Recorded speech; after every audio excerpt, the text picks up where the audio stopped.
Good morning students. 9th class में history का हमारा थर्ड चैप्टर है नात्सीवाद और हिटलर का उदय।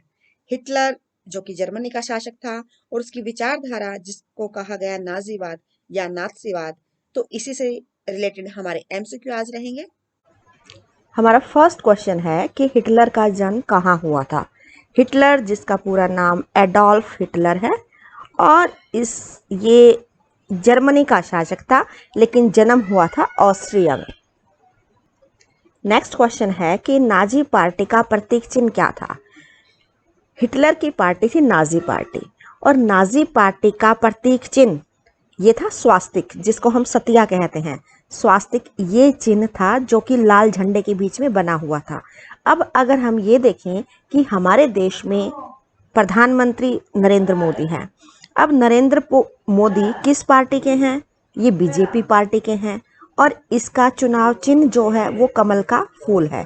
तो अगर हम इसी तरीके से जर्मनी की बात करें तो जर्मनी का शासक था हिटलर और हिटलर की पार्टी थी नाजी पार्टी और इस नाजी पार्टी का चिन्ह जो था वो था स्वास्तिक, ये चिन्ह था। तो यहाँ पर हमें याद रहेगा बिल्कुल आसानी से। नेक्स्ट क्वेश्चन है कि वाइमर गणतंत्र की स्थापना कब हुई थी। अब देखिएगा, जर्मनी में पहले राजतंत्र था, जर्मनी में क्रांति हुई और वहाँ का राजा था कैसर विलियम। जब पहला विश्व युद्ध खत्म हो गया तो जो राजा था वो देश छोड़कर भाग गया। अब पहली बात तो राजतंत्र है, राजा भी देश छोड़कर भाग गया तो उस राज्य को संभालेगा कौन? तो फिर वहां पर लोकतंत्र की स्थापना की जाती है और जर्मनी को ही हम यहाँ पर वाइमर गणतंत्र कहेंगे। दूसरे प्रकार की शासन प्रणाली यहाँ पर स्थापित हो गई, इसलिए जर्मनी ना कहकर के इसको वाइमर गणतंत्र कहा गया। और वाइमर गणतंत्र की स्थापना हुई थी 14 अगस्त 1919 को। पहला विश्व युद्ध जो चला था 1914 से लेकर 18 तक, इसी के खत्म होने के बाद राजतंत्र का जर्मनी में अंत हो गया और गणतंत्र की स्थापना की गई और स्थापना हुई 14 अगस्त 1919 में। नेक्स्ट है कि हिटलर जर्मनी का चांसलर कब बना। चांसलर एक तरीके से आप प्रधानमंत्री कह सकते हैं। जैसे हमारे देश में प्रधानमंत्री होता है, ऐसे ही जर्मनी में प्रधानमंत्री को चांसलर कहा जाता है। तो हिटलर को पहले जर्मनी का चांसलर बनाया गया था और इनको बनाया गया चांसलर 1933 में। अगर डेट की बात करें तो 30 जनवरी 1933 में चांसलर बनाया गया था हिटलर को। अब हिटलर को इतने में तसल्ली नहीं हुई क्योंकि वो चाहता था कि कोई प्रधानमंत्री, राष्ट्रपति और बाकी कोई मंत्री ना हो, सिर्फ मैं ही एक नेता हूँ, मैं सर्वश्रेष्ठ हूँ, मैं जो करूँगा वो सही करूँगा। इसलिए हिटलर ने एक राष्ट्र एक नेता ये नारा दिया। यहाँ पर क्वेश्चन है कि एक राष्ट्र एक नेता का नारा किसने दिया? हमारा आंसर होगा हिटलर ने दिया। नेक्स्ट क्वेश्चन की बात करते हैं कि हिटलर ने जर्मनी में किस प्रकार के राज्य की स्थापना की। अब हिटलर जो ये चाहता था कि मैं ही सबसे ज़्यादा शक्तिशाली हूँ, सारी पावर मेरे पास हो और जर्मनी को मैं दुनिया का सबसे शक्तिशाली देश बना दूँ, इसलिए उसने नाजी पार्टी के जितने भी विरोधी थे उन सबको मरवा दिया।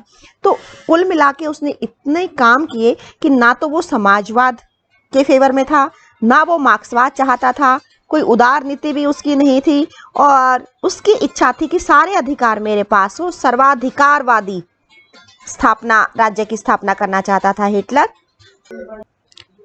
नेक्स्ट क्वेश्चन है कि नाजीवाद किस सिद्धांत का विरोधी था। अभी हमने बात की कि नाजीवाद सर्वाधिकारवाद के ऊपर ज्यादा फोकस करता है और समाजवाद का तो वो घोर विरोधी है कि समाजवाद पूरे समाज को लेकर के हम नहीं चल सकते, सिर्फ अपने सिद्धांतों पर, अपने जाति पर और अपनी विचारधारा को ही हिटलर ने आगे बढ़ाया। तो नाजीवाद जो है ये समाजवाद का घोर विरोधी रहा है। नेक्स्ट क्वेश्चन कि नाजी पार्टी का संबंध किस देश से था। तो नाजी पार्टी अब बात ही कर रहे हैं, जर्मनी की पार्टी थी, हिटलर की पार्टी थी और इस पार्टी का पूरा नाम था national socialist German labour party. Next पर आते हैं कि आयरन क्रॉस क्या था। आयरन क्रॉस कोई लोहे का यंत्र नहीं था, सड़क या चौराहा नहीं था, मृत्युदंड देने की कोई मशीन नहीं थी, बल्कि आयरन क्रॉस जर्मनी का वीरता पुरस्कार था।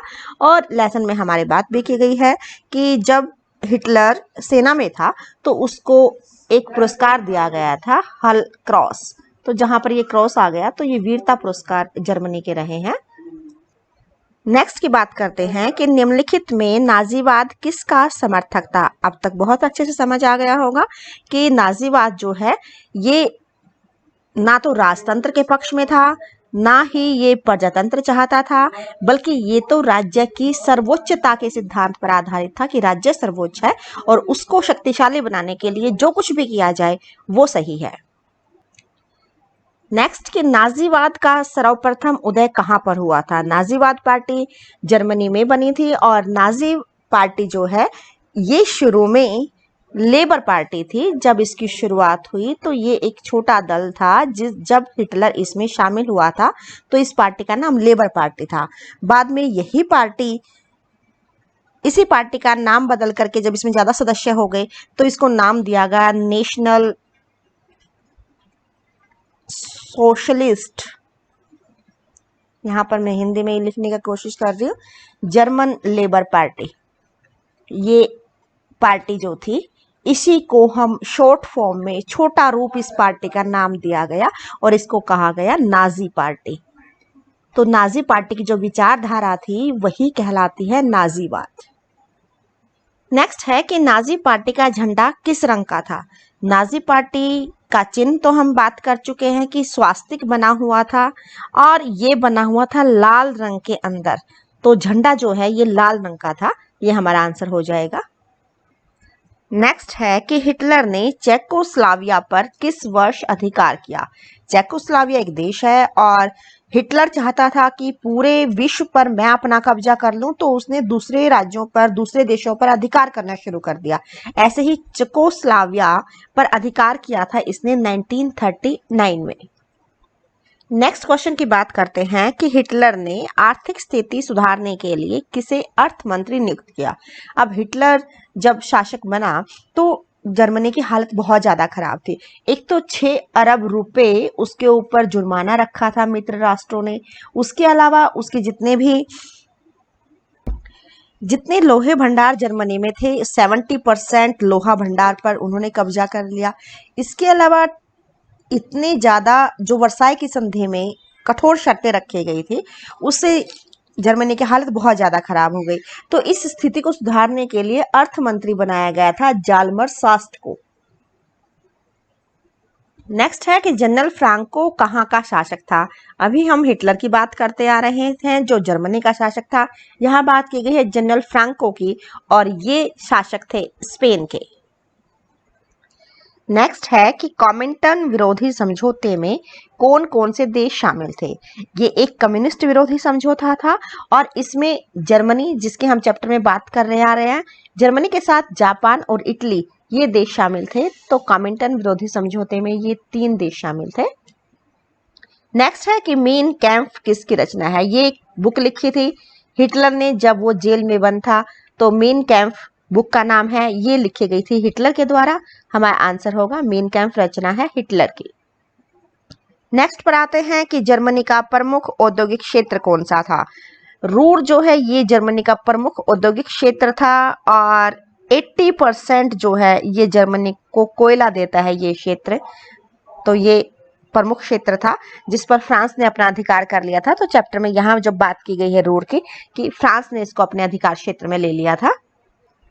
हमारा नेक्स्ट क्वेश्चन है कि जर्मनी की मुद्रा का क्या नाम है। जैसे हमारे देश की मुद्रा है रुपया, ऐसे ही अमेरिका की मुद्रा है डॉलर, लेकिन यहाँ पर पूछी गई जर्मनी की मुद्रा और जर्मनी की मुद्रा का नाम है मार्क।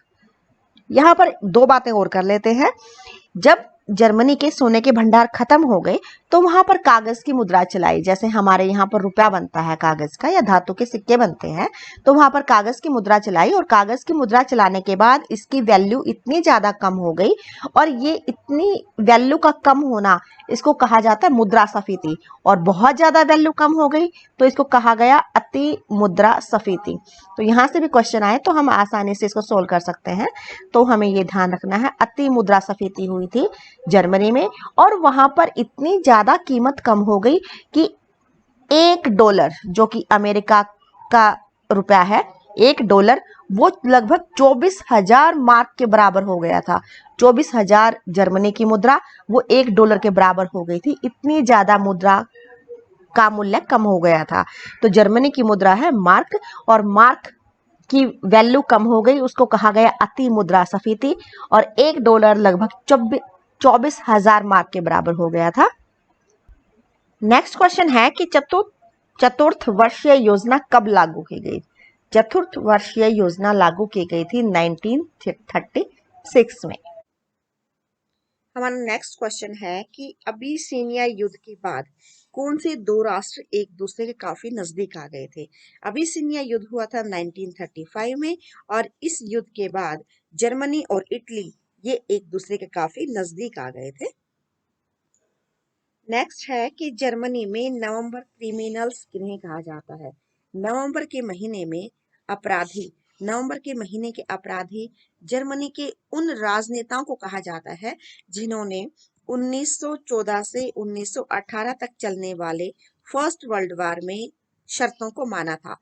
इनका मानना था कि जर्मनी वास्तव में नहीं हारा था और इससे पहले युद्ध विराम कर दिया गया, तो जर्मनी के साथ विश्वासघात हुआ था, अपराध हुआ था, और ये थे गणतंत्र के समर्थक। तो गणतंत्र के समर्थकों को नवंबर क्रिमिनल्स कहा गया। नेक्स्ट क्वेश्चन है कि जर्मन संसद का नाम क्या है? हमारे देश में संसद कानून बनाती है, ऐसे ही जर्मन में भी संसद है, लेकिन उसका नाम वहां पर रिचस्टॉग है। तो जर्मन की संसद का नाम है रिचस्टॉग। नेक्स्ट है कि ऑनर क्रॉस से किन महिलाओं को सम्मानित किया जाता था? ऑनर क्रॉस एक तरह का पुरस्कार था और हिटलर द्वारा ये उन औरतों को दिया जाता था जो बहुत ज्यादा बच्चे पैदा करती थी। तो यहाँ पर हमारा आंसर हो गया अधिक संतान पैदा करने वाली महिलाओं को दिया जाता था। अब क्या सिस्टम था इसका कि हिटलर ने अगर कोई महिला 4 से 5 बच्चे पैदा करती है तो उसे कांस्य पदक दिया जाता था, कांस्य का क्रॉस दिया जाता था। ऐसे ही 6-7 बच्चे पैदा करने वाली महिला को रजत क्रॉस दिया जाता था, और 8 से ज्यादा बच्चे पैदा करने वाले को गोल्ड क्रॉस दिया जाता था, सोने का रजत दिया जाता था, क्योंकि ये चाहता था कि आर्य लोगों की संख्या बढ़े। नेक्स्ट क्वेश्चन है कि हिटलर ने पोलैंड पर कब आक्रमण किया? जब हिटलर विश्व विजेता बनता जा रहा था तो पोलैंड पर आक्रमण किया इसने 1 सितंबर 1939 को। 1 सितंबर 1939 को आक्रमण किया जाता है पोलैंड पर। ये हमारा आंसर होगा। नेक्स्ट क्वेश्चन की बात करें तो कितने वर्ष की आयु के बच्चों को जंग वोलक नामक संस्था में भर्ती किया जाता था? जर्मनी में बच्चों के संरक्षण के लिए ये संस्था थी, और इस संस्था के अंदर 10 से 14 वर्ष तक के बच्चे शामिल थे। हमारा आंसर होगा ऑप्शन ए। नेक्स्ट की बात करें कि जर्मन युवा संगठन किस वर्ष काम किया गया था? जर्मन के युवाओं का एक संगठन बनाया गया था और इसको संगठित किया गया था 1926 में। गेस्टापो क्या था? ये हिटलर की गुप्तचर एजेंसी थी जो गुप्त सूचना इकट्ठी करके लाती थी हिटलर के लिए। तो गेस्टापो का संबंध हो गया गुप्तचर पुलिस दल के साथ। हिटलर की प्रजातीय नीति के विशेष शिकार कौन बने थे?